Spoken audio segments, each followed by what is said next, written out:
এরকম রিমেলের তাণ্ডবে দেখেন মানে কলাখালী ইউনিয়নের ভিতরে কৈবর্তখালী গ্রাম ৯ নং ওয়ার্ডের মানে ভেরিবাদের কি নাজেহাল অবস্থা। মানে চলাচল করার মতো কোনো ওয়ে নাই বর্তমানে, এত পরিস্থিতি খারাপ। তার পরবর্তীতে দেখেন কি অবস্থা, এই দেখতেছেন ভেঙে কি হয়েছে, একটা গাছ দেখছেন কি অবস্থা, পরিস্থিতি কি ভয়ানক পরিস্থিতি।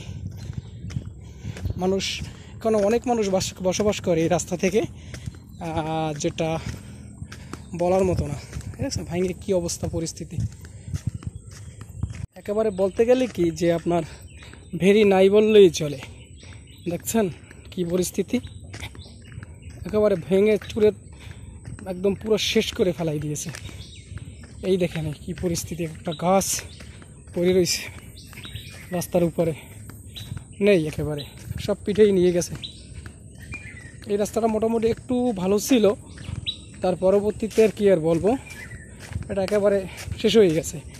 আমি একটা জিনিস বুঝি না, মানে যেদিন বন্যা শেষ পরদিন একবারে আমাদের এলাকায়, যে এলাকায় এসে বালিকাটা একবারে অবৈধ, গভর্নমেন্ট কোনো জায়গায় বালিকাটার দেয় না, পারমিশন দেয়, সেই এলাকায় এসে বালিকাটে তারা অবৈধভাবে। এই যে দেখেন এই নদী ভাঙবে না কিসের জন্য, এই দেন অনায়াসে কি সুন্দর বালি কাটতেছে, এই যে এই বালি কাটতেছে, এই একেবারে আমাদের রাস্তার পাশে, একেবারে রাস্তার পাশে তারা বালি কাটতেছে।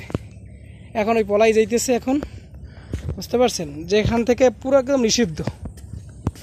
এইসব পরিস্থিতি দেখেন কি ভয়ানক অবস্থা, অথচ এখান থেকে প্রতিদিন কতগুলো মানুষ যাতায়াত করে, পাশে কত ঘর বাড়ি আছে সব বিধ্বস্ত হয়ে গেছে।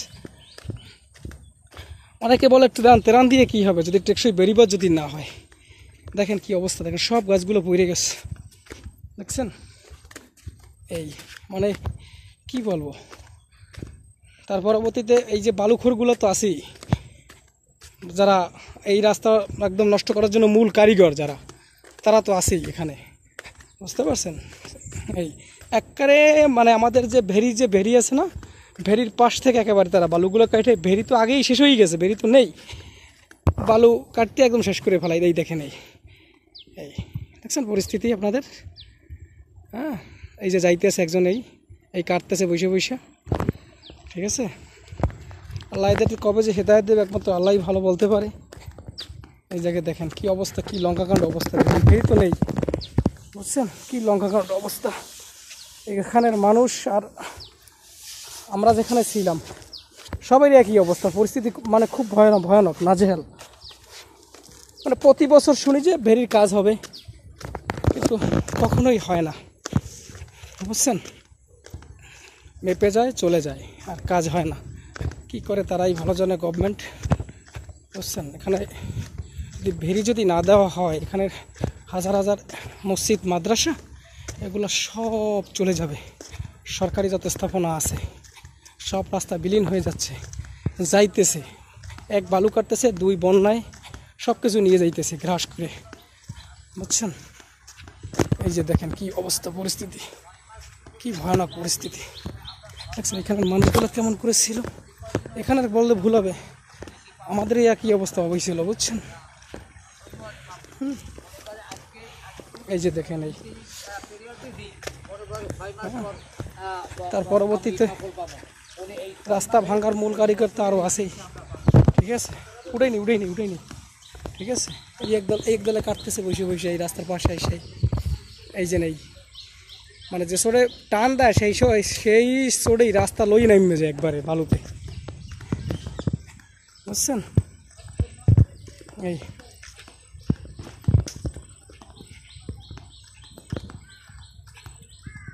পরিস্থিতি দেখেন, এই একটা গাছ দেখেন, এই দেখছেন কি অবস্থা, ভয়ঙ্কর পরিস্থিতি, এত খারাপ, এত নাজেহাল অবস্থা, ঠিক আছে। এলাকার মানুষ নদীর সাইডে, উপকূলে মানুষ যখন নদীর সাইডে আছে, এগুলো যদি তারা এসে দেখতো, গভর্নমেন্ট না পিরোজপুরের যারা জেলা প্রশাসক যদি এসে যদি দেখতো যে কী পরিস্থিতি তার এলাকায়, তাহলে মানুষের কষ্টগুলো লাঘব হইতো, বুঝতে পারছেন। আমরা তো সাধারণত চাচ্ছি না যে আমাদেরকে ভাত দেন, কাপড় দেন, এটা তো চাই না। মানুষ চাইতেছে শুধু বেঁচে থাকার জন্য, জাস্ট একটু বন্যা আবহাওয়ার জন্য ওইগুলা রক্ষা করার জন্য একটু টেকসই ভেরিবাস চাইতেছিল। মানুষের দিয়ে কি হয় দেখছেন, ভেরি কী অবস্থা, খাবার দিয়ে কি হয়। ভিক্ষা কেউ চায় না, টেকসই ভেরিবাস চায়। আজকে যদি এই ভেরিটা যদি মোটামুটি থাকতো, বড় আকারে থাকতো, তার পরবর্তীতে পাশে যদি ব্লগিং সিস্টেম যদি থাকতো, তাহলে এত ক্ষতি আর হইতো না, এত মানুষ আহত হইতো না, মারা যেত না মানুষ, বুঝছেন। কত মানুষ অসহায় হয়ে পড়ছে, ঘর বাড়ি সব বিধ্বস্ত হয়ে গেছে। দেখেন কি ভয়ানক অবস্থা, কি পরিস্থিতি। আল্লাহ রাব্বুল আলামিন আমাদেরকে এই ভয়ানক পরিস্থিতি থেকে রক্ষা করুক। কি আর করবার, সবাই দোয়া করবেন আমাদের জন্য। আমাদের এগুলোকে বললে লাভ নেই, কারণ দেখার মতো কেউ নাই, বুঝছেন। দেখার মতো কেউ যদি থাকতো তাহলে এই কাজগুলো হয়ে যেত, বুঝছেন। আর একটা কথা হচ্ছে যে বালু কাটে, এত বারবার বার্তা দেওয়া সত্ত্বেও তারা শোনে না। কি বলবো, আল্লাহ জানি সবাইকে হেদায়েত দান করে। দেখছেন একবারে ভেরি শেষ হয়ে গেছে একেবারে।